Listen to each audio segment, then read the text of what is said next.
Alright, this is the Subaru Ascent. It's equipped with X mode like many of our other Subarus. X mode is a feature that engages all the vehicle's transmission, engine, braking system, our vehicle dynamic control. It helps reduce potential wheel slippage and surface climbing, steep inclines, navigating through rough roads, slippery roads, mud, snow, etc. So when you turn on X mode, you're going to be probably in a situation where you're driving slow because you can't turn it on at a higher speed. So you want to kind of be under 12 miles an hour. When you press X mode, it's the button down here in the center of the dash.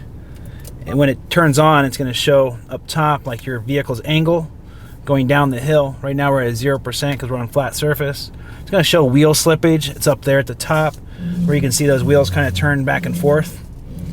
And on the dash as well is going to be a green light that shows that X mode's activated, and then the white car like off a rough road. So when you do put on the X mode and you're going down that steep grade, what it's going to do is it's going to hold the speed. If you stop and then you let off the brake, it's going to hold 3 miles an hour down that steep grade. And if you're going up a hill and you start to slide sideways, as sometimes that happens when you're going up a slippery slope, the vehicle will help straighten itself out and get up over the hill, and again minimizing the wheel slippage. So as one slows down, the other one's gain speed, and it keeps going back and forth to find the best route up the hill or across whatever slippery surface you're going down. Alright, well, that's about it. That's X mode. If you want to experience it, there's lots of places around Tucson, or you can experience it right in a parking garage downtown if you want to try it yourself.